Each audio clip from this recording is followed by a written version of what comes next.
Welcome back to another episode of Bam-Boozled with me, Matthew Garish. This week is our Easter special, and to celebrate, we're making a drink called the Bee's Knees and talking about Monty Python's Life of Brian. So why did I pick the Bee's Knees for the Easter special? Well, most of the Easter cocktails I found online were like 75% candy, and this is a cocktail show, not a dessert show, goddammit. I probably shouldn't say goddammit on the Easter special, but also because I like the name, and it reminds me of spring. So this is a Prohibition-era drink created by Austrian bartender Frank Meyer. So that's actually all the history I could find about this drink. I think it's because it's basically a gin sour with honey instead of sugar. In light of that, I tried to find the history of the phrase, the bee's knees, and there isn't much on that either. Some think it's just an imitation of other animal-themed nonsense phrases like the cat's meow. Others think it's a reference to dancer Bee Jackson, or a corruption of the word business. You know, bee's knees. Business. Anywho, let's make it. A few of you have been on me about using simple syrup from the store. You'll be happy to know I made the honey syrup we're going to use today. So I think we've let it cool long enough. I'm gonna get that and also get some ice.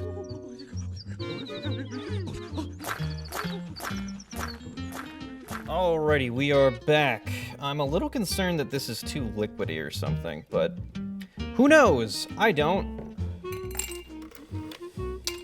All right, now let's get going on everything else. Looks like we're gonna need 2 ounces of gin. Running a bit low. This show has taught me that I like gin. I didn't know I liked gin until now. I like the way it smells. It smells like Christmas. Okay, that's the gin. Now let's do, I guess we'll do the honey. Why not? I've also learned how much I like smells. Like, oh man, honey, man. Honey's good shit. Pour this in here. Nice. I got some for later too if I want to make more or make something else with this. So now we gotta do lemons. Lemons, lemons, lemons. It's been like the month of lemons. Has it been? Have I done lemons in almost every drink this month? I know I did it last week. I got a press. Emily Garcia, you should be happy. I finally got one of these. Another good smell. Hard to beat. Hard to beat fresh lemons, fresh honey, and gin. I'm just gonna get this twist ready to go, because why not? I'm here. I read up a bit on how to do this more properly. So I always thought you had to like cut it in a special way to get that twist. I guess not. From what I read, you can just literally twist it and it should hold its form. This is the thing, I always think that something is gonna be difficult. And then when I fucking look it up, it's like the easiest thing ever. All right, that's pretty twisty. Cool, now, we got everything in there. Let's get this gunk out of here. Let's do a little shake up. I hope you taste like Easter. Smells nice. They always do. Cool. Classy. Let's try it out.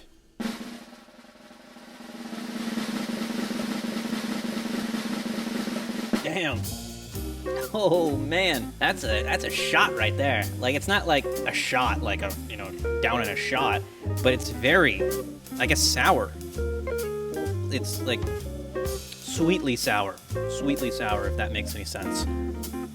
Oh my. Wow. Wow. I didn't expect it to be like this. This is really good. Well, I'm gonna save this. I'm gonna watch Life of Brian and be right back.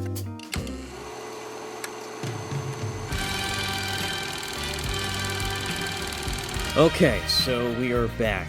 I know that Life of Brian is kind of an unconventional choice for an Easter film, but I love Life of Brian. I mean, it's got everything there. Jesus, crucifixion, Jerusalem. Come on, it's got it all. What else could you need? So let's talk about comedies. I've noticed that there's 2 types of comedies, really. The ones that focus on story and message, and the ones that are more like wall-to-wall comedy. And, you know, there's varying degrees of each. So, for example, like a story / message-based comedy would be like what we talked about a few weeks ago, The Big Lebowski, where I wouldn't say every moment is hilarious, but overall it is a funny movie and it's more focused on building to the point of its story. In contrast, you got something like Airplane, which is just wall to wall constant comedy. And both are great, they just have different objectives and how they would like to be funny. Life of Brian, however, seems to be able to do both pretty well. I think how it achieves that is by having the jokes themselves layer on top of each other and also be kind of sectioned off into different places where you have different parts of the story and points and messages being told within those parts. So like at the beginning, it's more about political movements. And then it kind of shifts into how ridiculous authority can be. Then it goes into belief and how we can assign symbolism to things that do not matter, or were not meant to matter. So in regards to political groups, I like how it kind of skewers the whole no true Scotsman vibe that many fall into. Like the whole joke of the Judean People's Front. Judean People's Front? The People's Front of Judea. They're for the same exact thing, but because they're a different group and probably have a slightly different view of something, they are against each other. And sometimes seem even more angry at each other than they do at the thing that they are claiming to fight against. Surely we should be united against the common enemy! The Judean People's Front? No, the Romans! In regards to authority, it wouldn't be Monty Python, or really any comedy, if they didn't make fun of the people in power. I think Pontius Pilate having a lisp is one of the best jokes in the whole film. Bewitz, Bovado, a touch of living do. About 11, sir. As well as the biggest dickus scene. I have a very great friend in Rome called Biggest Dickus. That is hilarious. I just like some of the weird things about the Roman army. Like how the guy who is running the crucifixion line is maybe the nicest guy in the entire film. Crucifixion? Yes. Good.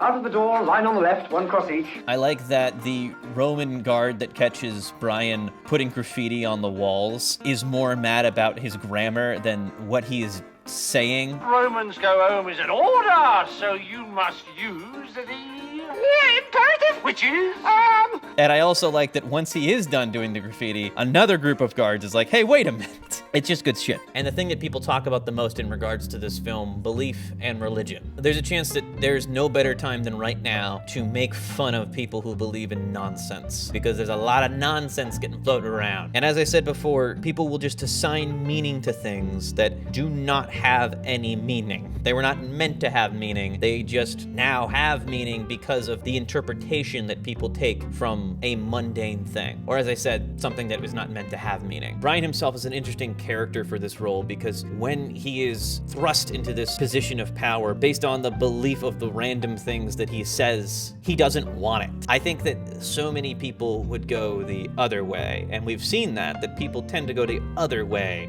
and get really drunk on the power, but Brian still just wants the girl. That's the funniest thing about Brian. The only reason he gets involved at all in the plot is because he wants to get with Judith. That is it. I mean, we see that when he several times tries to get out of trouble with the Romans by pointing out, I'm not Jewish, I'm a Roman. A woman? No, Roman.